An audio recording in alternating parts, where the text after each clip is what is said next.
Hi, everybody. Welcome to the podcast. Our guest today is Hope Gurion. Welcome, Hope.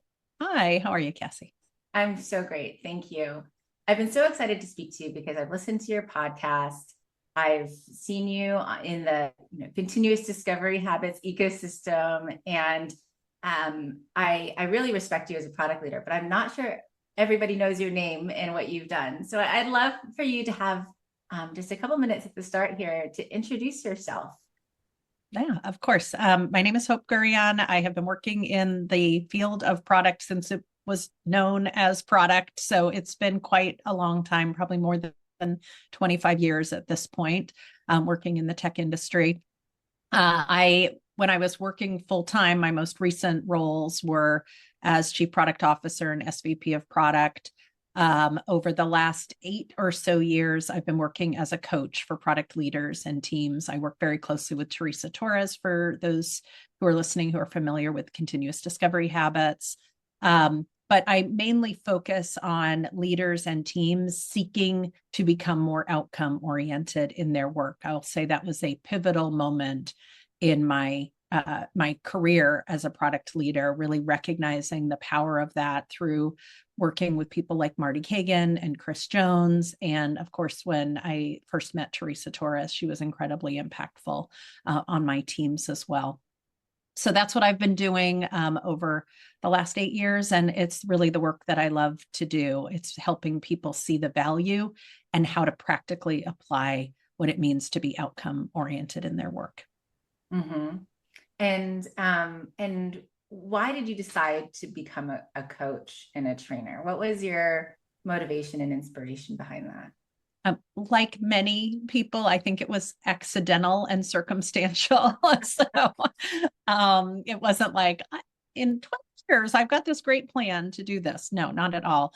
When I left my last full-time job, I was looking for, quote unquote, the perfect company to go in and have a product leader role that did not require transformation work, because I had done a lot of transformation related work and I was tired. And so it's hard. It's hard to find a company, at least at that time. It was hard to find a company where I felt like the leadership team knew what the product org should do, what a good product leader looked like, what the practices should consist of, and how to create value for customers in a way that creates value for the company. And I just was like, okay, I'm not finding it. I started to do some sort of consulting on the side. I talked to Teresa about it. She's like, well, if you're going to go independent anyway, let's do something together. And so that sort of became the start of it. And then over time, I morphed consulting into more coaching and training, because I feel like it can help the most people versus the time and impact that comes with a consulting engagement. Right. Yeah, the reach, especially if you're able to work with those product leaders, that you can think that it just has this ripple effect throughout the organization. Correct. That can be probably very rewarding. You said something really interesting, which is you were looking as a experienced SVP of product and CPO, looking for a company that didn't require transformation. And that set my mind spiraling on, oh my gosh, are there companies that don't require transformation? I don't know. I self-select for people who are seeking to transform their company's ways of working. And so those are the ones. I think if everybody's already working that way, then they don't need me or Teresa for the most part. Like if they already know how to do it, then they're doing it. Right. Yeah. I mean, it's probably a select few, and that's really part, I think, of a SVP and CPO role, is to continuously optimize the product practice at an organization. And I think it is interesting, like the self-selection you said of a company that's interested in doing it, already doing it. I know I've heard Marty Cagan say he wrote Transformed so that it could be handed to the CEO of a company, right? Yeah. Not the CPO, because it requires such executive sponsorship from the top down. So really thought-provoking idea there. Can you share a little bit more about the coaching that you do and the training that you do? Because I know that you work with teams on one hand and individuals on another. Yeah. So when I'm doing coaching, and I'll start with maybe the coaching I do for product leaders, it's usually product leaders that are in one of the following situations. They are first-time product leaders. So maybe they've been in a group product manager role or director of product or something like that, but they haven't led the entire organization. And that's the first time doing it. And again, more often than not, they're in a company that does not really understand what that function or leadership role should be doing. Or they are trying to transform their ways of working, and maybe they haven't experienced it firsthand. They've read Transformed, or they've read Continuous Discovery Habits, or Escaping the Build Trap, or any number of great books out there. They know that there's ways they could be working more effectively, creating more value, but they've never done it before, and they can't look to anybody else in their company to help them with it. And so they're looking for somebody who can partner with them and help them be successful. And so when I'm coaching a product leader, like I like to say, I'm like your, like little angel on your shoulder, like giving you tips, advice, helping you see around corners, helping you, assess options that you could take. My goal is your success, and that's it. I don't have any ulterior motives. I'm not working for anybody else in the company but you. When I'm coaching teams, I want them to be successful in the context of their organization. And most teams that would want coaching have already gone through some level of training, because it's really hard to coach a team into being an effective outcome-oriented team if they don't really understand any of the fundamentals, the terminology, the what, the why, the how, why it's important, why it's better than another way of working. If they don't have that foundation, it's hard for them to really put it into practice and really be successful at it. So that leads into the training part. And so I feel really lucky that Teresa Torres and I are partnering together, because she has an amazing approach to helping people learn those fundamentals. And we teach a class called Product Discovery Fundamentals to help teams learn those basics. Usually when teams want to become outcome oriented, or their leaders want their organization to become outcome oriented, the skill that is least developed is discovery. They just haven't had a need to do that before.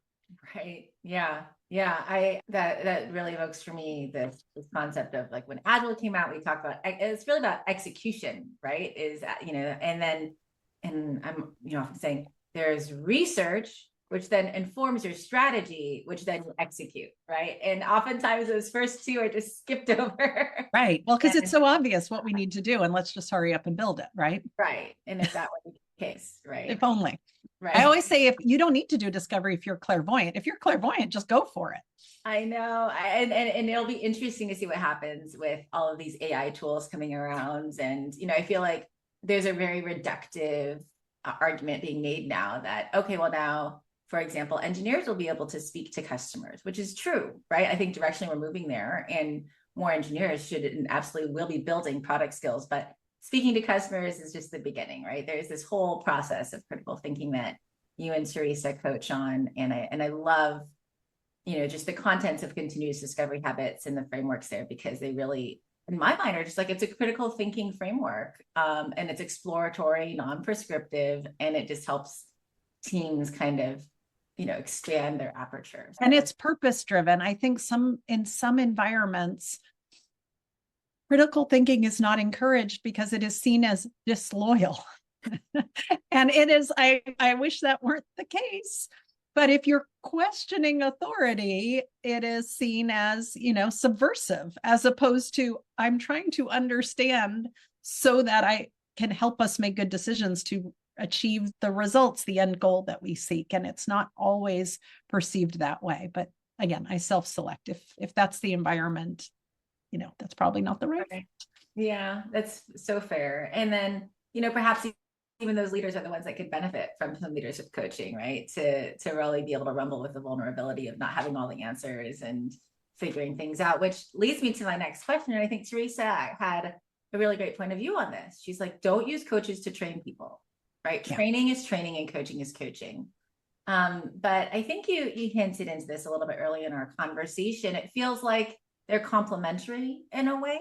I don't know, maybe you can expand if you have, I don't know if you have any examples, but it's not like we should just tell everybody don't worry about coaching. You just need to train your teams, right? Like how might these things go hand in hand for product leaders that are leading people? I mean, anybody can mix and match. There's lots of ways to learn the skills, right? Like you could read a book, you could learn by doing. Like you could just say, like, let's try, let's watch some videos. I mean, there's more content than ever to help people be effective in the various roles on a cross-functional product team and in a leadership position, a functional leadership role, or even in an executive role. There's quite a bit available to people. Even when you understand it in theory, oh, I read the book, I know it. Putting it into practice reveals the depth at which you actually understand it. Mm-hmm. And so what we try to do in training is give people a chance to build that muscle memory. Like, okay, I get the theory. I'm going to try to put it into practice. What didn't go as I expected, or where am I bumping up against the limits of my understanding? And how do we work through that in a safe way? It doesn't matter if you make mistakes. That's the best way to learn. And then how do we deepen our understanding? So we try to help people go through that in an environment that's pretty fast, but effective, and a safe environment where they can ask questions and make mistakes, and, not have their boss looking over their shoulder, not have the company's most important strategic initiative at risk because you happen to not understand how to expose a risky assumption. So that's sort of training. And then the coaching is, once you understand the fundamentals, right? You understand what makes for a good customer interview.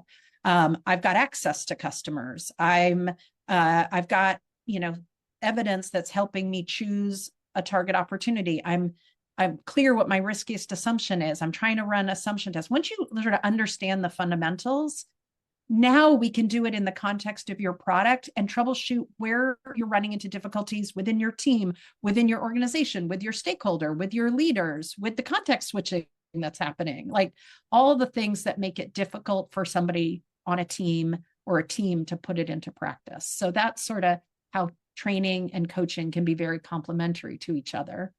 The coaching could come from an outside expert. It could come from the leader, right? Mm-hmm. Like there's, again, different levels of understanding typically within an organization. So coaching doesn't have to come from outside support.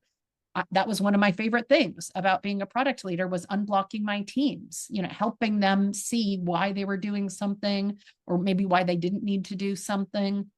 So that's really what I look for. But my goal with coaching is never to create a dependency. In fact, when I do product leader coaching, I'm like 5 sessions. That's all we're going to do. Mm-hmm. Like it's not a consulting engagement. You're not creating a dependency on me. I want you to get as much value as possible in the shortest period of time in the context of your challenges. And if you still have other challenges, we could do more. But like my goal with training and coaching is always to create a team that can run with it successfully. Mm-hmm. I think that's really cool. I'm really interested in you did a 5-session intro work with you from a product leadership perspective. Can you share a little bit more about like what that looks like if we have product leaders out there that are curious, is there like an onboarding where you're picking one focus area? I've had coaching in many contexts and forms, but never one that's really been so targeted. And so it's just curious what that is like, that playbook is like for you. Yeah. So there's not really like one way to get started.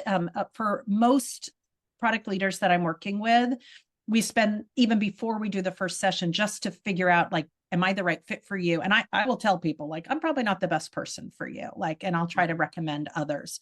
And I can give you some examples of who I don't find to be a good fit.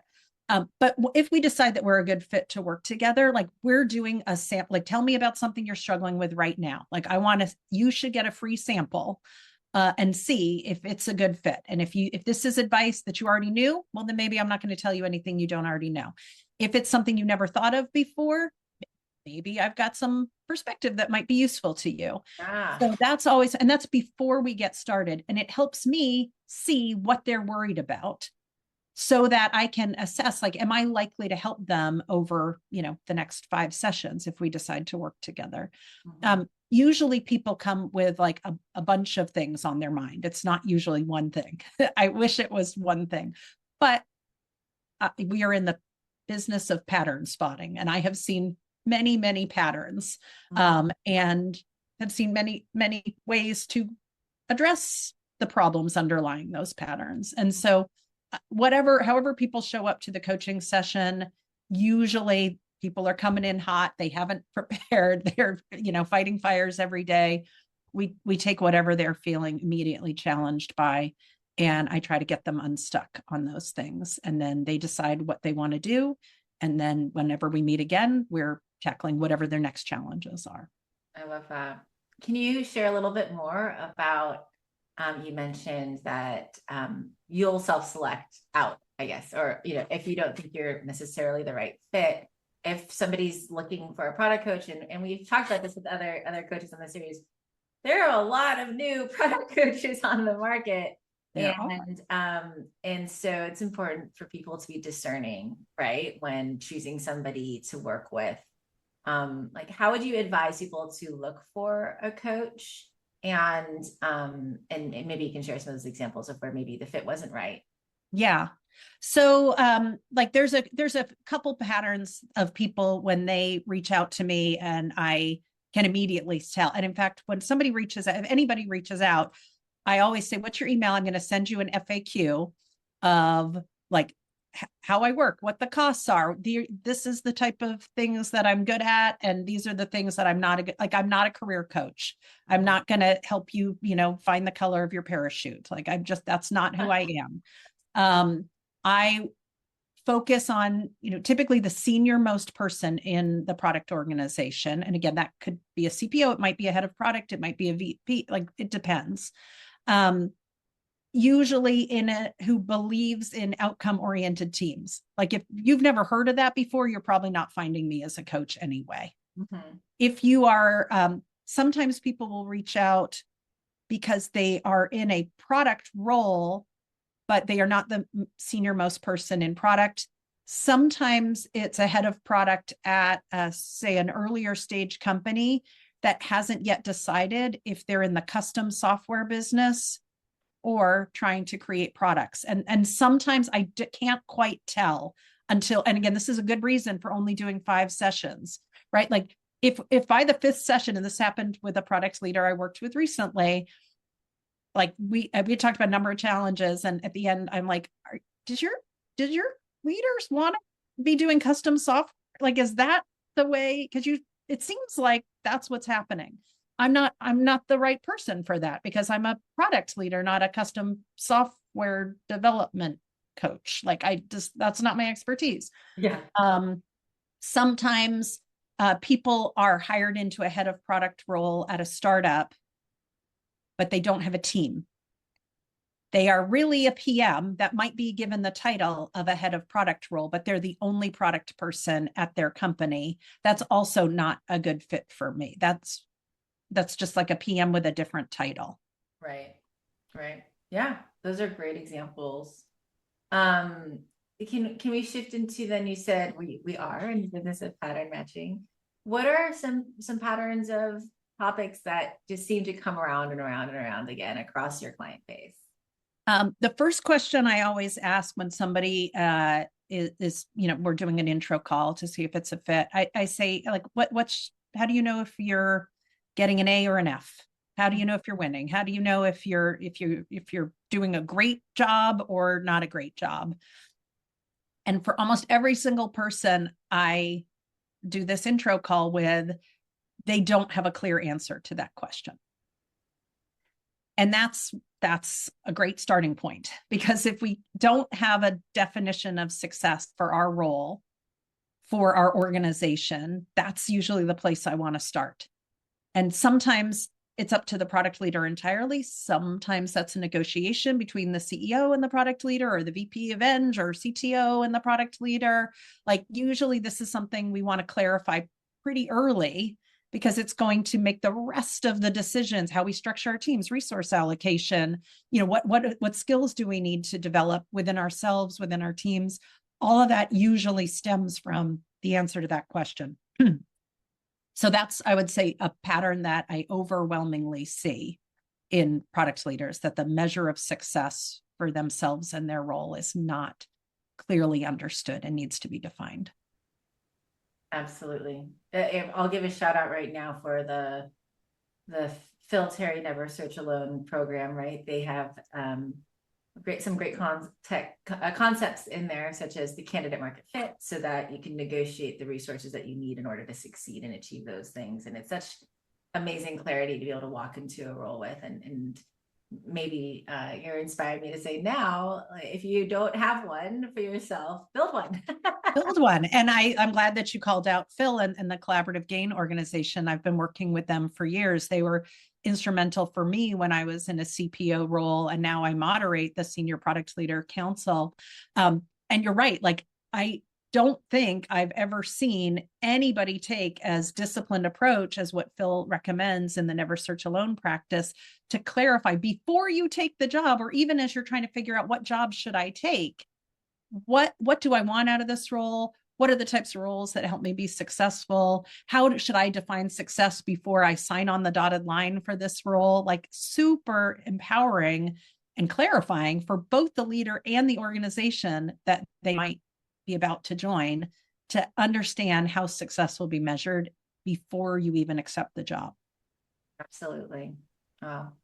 Speaking of the councils, since you participate in both one-on-one coaching and council peer-based coaching with a moderator, can you help, shed some light on the pros and cons of either one of those approaches if somebody's thinking about how to get some extra support? Yeah, I will say they're, if you can have it all, do both, but that's not always possible. I think they're both helpful for slightly different reasons, but they're not mutually exclusive in any way. I think when I'm working with product leaders one-on-one, in a lot of cases, we're talking about things that they really don't want to talk to anybody else about. They don't want to talk to their boss about it. They might be, talking about things that are like uncomfortable relationships, egos, like there's a lot of stuff. Mm-hmm. And that tends to work better in a one-on-one situation, self-doubt, things that, or skills that we don't have. Like, I've never done this. They're asking me to do a strategy. I've never done that before. How can I get started? What would you recommend? Right? Like, those are conversations you may not want to have, even in front of a group of peers. Mm-hmm. Now, what I'll say about the councils with collaborative gain, the people in the product leader council, again, these are more senior product leaders, like, they're amazingly experienced people, like, and they still have challenges. They haven't figured it all out. Every organization is different. What worked in one organization may not work in the next organization. And it also self-selects for people who are really open to sharing. I'm not great at this, or I've never done this before. Can you help? And people offering help. Like, it is a community of helpers. Mm-hmm. And so I think if you are able to find a peer group of people who are, in similar roles to you, that have perspectives that you haven't, seen before, it's such an accelerant of your learning. And it's such an amazing resource to get diverse perspectives on a topic in such a short time frame.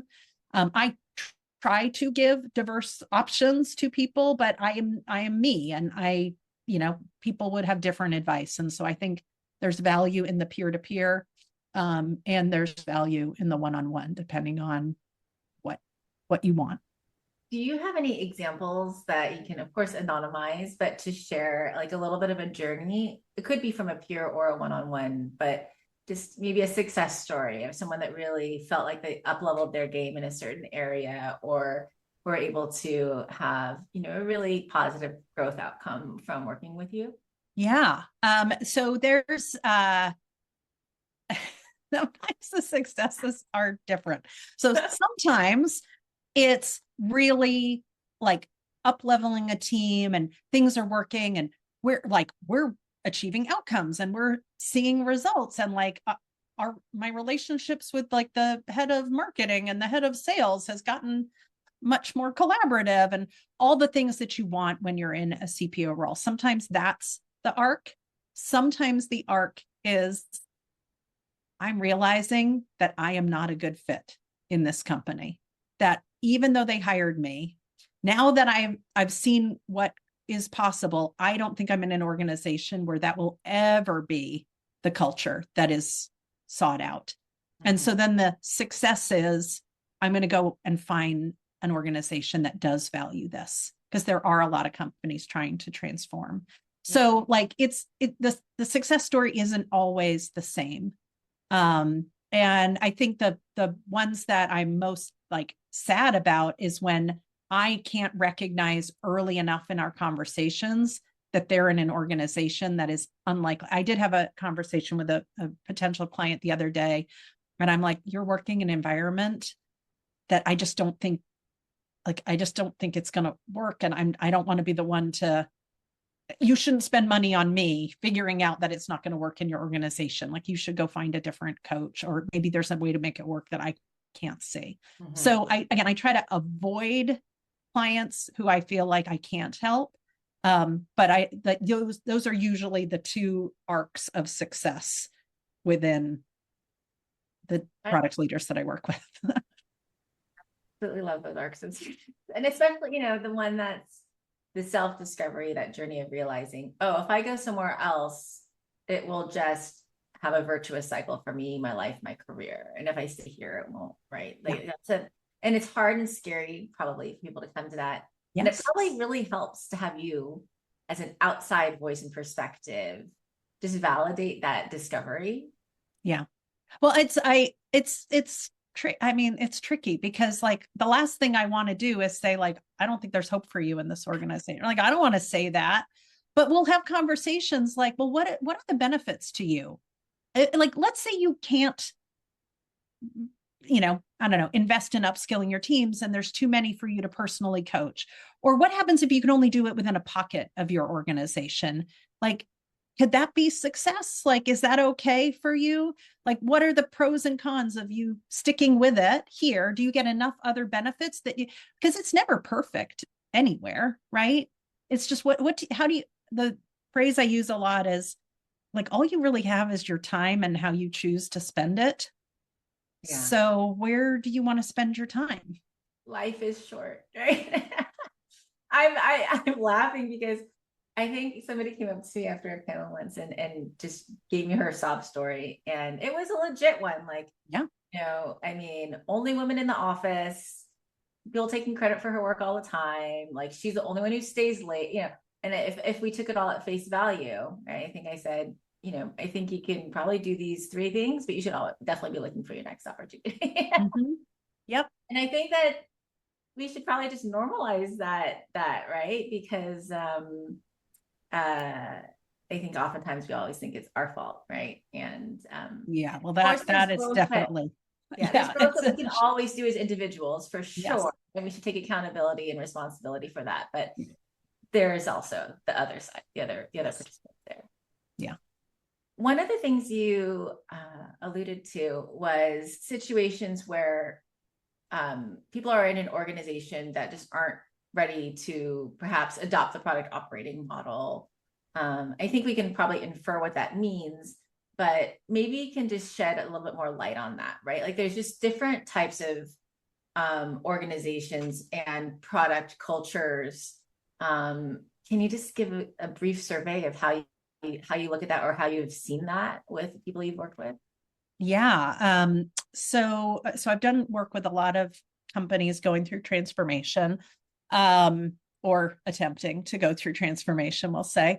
And I think maybe if I can like double click into that question, there's whether or not the entire company is ready to move to the product operating model versus is there any part of the company that could move to the product operating model, right? And like, it doesn't have to be the entire organization. So if you're a product leader in an organization that brought you in, or, whatever, had the epiphany that you want to go on this journey, and Teresa and I recently recorded a video about this. Like, I think there's two things that have to be true. One is you need to know what that means. What is the product operating model, or what does it mean to be outcome oriented in terms of your product culture? And so that's like one. If you don't have clarity about what that is, and the Transformed book by SVPG is a great one, right? Or Escaping the Build Trap gives you a visual of what that might look like. But the odds of every single person in your company who needs to operate differently, like the odds of them reading those books probably are pretty low. But if your CEO or whoever on the executive team doesn't have that clarity about what that future state looks like, that's one of two things. The other thing is they have to have dissatisfaction in the status quo. Mm-hmm. If you're printing money, everything's fine. Like maybe the product group and the tech team is miserable because of all the context switching and the requirements and all the things that they're being asked to do. But if the rest of the organization perceives it to be like an IT problem, like then there's not sufficient dissatisfaction in the status quo. Mm-hmm. So like without that dissatisfaction and a clear vision of the future state, the odds of having sustained focus and effort to get to the product operating model, like the odds are low for the entire organization. Can it happen in pockets? Maybe very impactful pockets of the organization where there is dissatisfaction in the status quo and clarity about what the future state looks like? Absolutely. So those are the things that I'm checking for if I'm working with a team, leader of an org. Right. I think that begs like a philosophical question of do you create transformation from the ground up or the top down, right? And I think there's probably situations where both make sense, but I think right in some of the transformed work, and apologies, Marty Cagan, if I misspeak here, but my understanding is, the recommendation often is start with one squad or one pod and have them start working in this method in whatever context they're in. Yep. And then through operating in that manner, the outcomes and impact will be, will manifest, and then the observation of those outcomes and impact will be seen, and right. It'll just kind of like open the door to some sort of a transformation. But on the flip side, there are probably a lot of companies that just figure out how to get that next sale and, sell it on the napkin at the lunch and, and it might become a custom software project. And it becomes a custom software project. And then it's about velocity and like date-driven development of something that's, my joke has been, are we doing Tahitian vanilla? But there's French vanilla, and then there's an organic vanilla cream, and but they're all different code bases and, not, different flavors of the same thing. And so really interesting. I think probably the third component there is what did you say? A deep understanding of the product operating model, and then a dissatisfaction with status quo, and then some combination of curiosity and humility to yes, there might be another way, right? Yeah. And that's where if you don't have and whether you have deep understanding or at least some understanding of what the alternative looks like, now you can start to question, wait a minute, maybe we're not doing everything as everybody else does or ideally should do. If you have no visibility into that, you can't possibly be reflective on what you're currently doing because you assume this is the only way to do it. This is the way everybody does it because that's all you've ever known or seen. And you're absolutely right. Like the pilot team approach is a fantastic approach. Where I might differ is I wouldn't recommend that you do a single product team as a pilot. Because like a lot of things have to go right with that one team. Now you could pick the best team, the most special, skilled, capable team, but typically in an organization that, habits are entrenched, right. There isn't sufficient skills within a single product team to be the perfect embodiment of outcome-oriented or product operating model behavior. So you want to maybe have a couple of teams, or, like a way to kind of expose and support them with training. Don't just say, go read this book, go figure it out, and everything's riding on you. Yeah. Hurry up about it, by the way. Right. Like we want to support them. This is where like training, coaching, again, could come from within the organization if they bring in, new skilled leaders, or, individual hires that know this way of working, or through external support. Right. I'm just imagining that makes sense. Great recommendation. You kind of diversify and hedge your bets a bit. But then I imagine also like that product leader is really going to have to also run what I could say the air cover, right? Like Yes. Connecting it to whatever the current status quo is of how goals are set, expectations are set and managed. There's going to have to be some like, connection to that for how they're operating over here, and to run the air cover, give them the space to do those things. And they're probably not going to operate in a vacuum. Like odds are there's people, stakeholders, whatever, partners who have a lot of opinions, ideas about what they're working on or how they should be doing it. And so who's going to help those people also see how they behave differently with these teams in this new way of working? Could be the leader, could be the teams, could be a combination. Well, and speaking of that kind of in a cross-functional sense, you mentioned earlier, there are situations where people might say, oh, wow, my relationship with the chief revenue officer or head of sales or head of marketing is so much smoother and more, synergistic, for lack of a better word right now. What are some patterns you've seen there that are challenges that people could maybe self-identify with, where there are opportunities to improve and optimize that? I feel like that's one of the common friction areas that if it gets worked out, it can become super synergistic and like a growth, steroid for the company. But if it's filled with friction, it's really tough. Are there some patterns that you've seen there that you've helped product leaders work through? Yeah, I mean, the pattern that I see most often is that the goals aren't clear. Like there's something that says these are our objectives for the year. Usually it's a mix of project ideas and vague statements of scalability and delight our customers and, like things like that. And then people are like, well, like, I don't know practically what I should do or how I know if I'm, winning or losing. And so usually the product leader, because they tend to be the more cross-functional in terms of they largely need the support and coordination of the sales leader. They need the support and coordination of the CTO, of the head of support, of the head of marketing. They tend to be able to bring people together and put clarity where there hasn't been any. I'm working right now with a CTO who is in a product company that largely doesn't have much clarity on strategy and has tons of initiatives.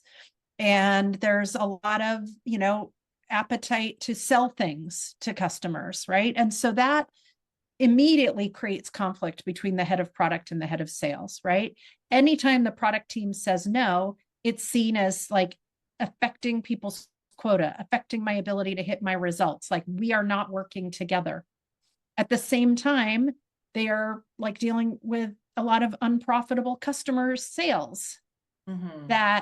So like, well, what's it going to be? Do you want to have a product that scales to multiple customers that you can deliver profitably, or do you want to sell things and worry about profitability down the line? Like once we get clarity about what trade-offs we're willing to make and how we define success, and we can talk through what are those trade-offs and how are we going to navigate them, we are now jointly looking at a problem and a set of circumstances as opposed to it's you versus me.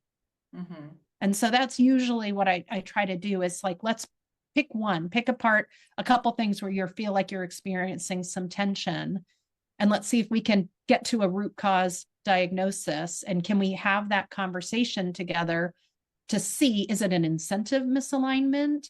Is it a different diagnosis in strategy? Is it a different solution idea to an agreed upon problem? Like, what is it that's causing this friction so that we can try to resolve it?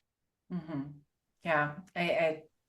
Um, I think that's probably like in most companies, there's going to be some opportunity to improve that interchange and that collaboration. And I think working with a coach could be really helpful in that context. So I love that.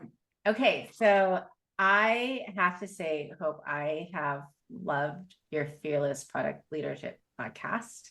I think I've listened to the technical debt ones several times in different contexts. Okay. And I would, and in today, in today's world, there are a lot of product people that are also thinking about how am I going to build content? How am I going to build, for example, like my brand and have my voice out there, right? And so I feel like you were just really ahead of the curve on that one with getting that podcast put together. Can you share just a little bit more about your podcast origin story? And of course, we'll put a link to that in the resource notes. I think that it's the format of it's super fascinating. And I just love to hear you share more about that, as some of our listeners might be thinking about, how do I build content? Yeah, that's funny that you asked about it. Yeah, so I haven't created a new episode in a while, and this is going to relate back to the origin story. And we're going to have a call back to when we talked about peer-to-peer coaching. So when I first decided, okay, I'm going to go out on my own, and nobody knows who the heck I am. So what are we going to do about it? How am I going to find clients? Like, how's that going to work out? I reflected back on my time as a product leader in the collaborative gain councils and how much I valued getting perspectives from other leaders who had faced the exact same challenge that I had faced, and the benefit of getting their diverse perspectives. And so when I created the podcast, like most podcasts, as you know, are a single interview and we go deep on a topic in that interview. So I felt like, well, there's plenty of podcasts like that, maybe not as many in the product space, but I was like, I want to pick a topic that a product leader is facing, generally, I think, and get diverse perspectives on it. And then I'll give my take at the end if I feel like I have a different approach or whatever than what the other people shared. And that way, what I wanted to do is, like, every podcast episode is a question, a challenge typically faced by a product leader, going to give you usually 3 to 5 perspectives on how to tackle that challenge. And then you walk away with, what are you going to do, if anything, And that's really similar to how I approach my coaching as well. Like, what's the challenge? I'll ask some clarifying questions. What have you tried? What's worked out? What hasn't? Have you considered X, Y, and Z? Let's look at some examples.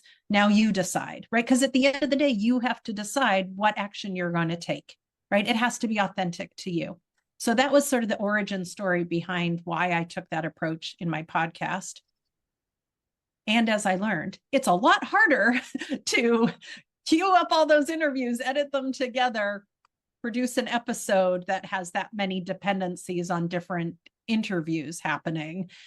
And so over time, I decided I am not going to keep producing that podcast. And at the time, there weren't that many product leader focused podcasts. Now I feel like there's a lot. So yeah. I got to find the next angle that I think is underutilized, but highly valuable.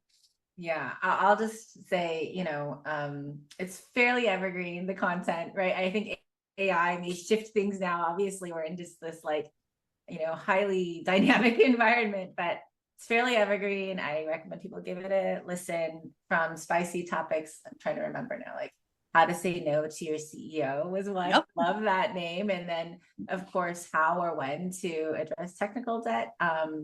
That always seems to be an interesting topic in a lot of organizations I've worked with. So, so thank you, Hope, so much for your time today. We really appreciate you sharing your perspectives from so many different angles. And hope you have a great rest of the day. Thank you, Cassie. Bye. This podcast is an original production of Women in Product. Follow us on Apple Podcasts, Spotify, or the Women in Product YouTube channel. Leave us a review so that others can discover us, or share this episode with someone you know. Original music provided by Jimmy Hahn. Thanks for joining us.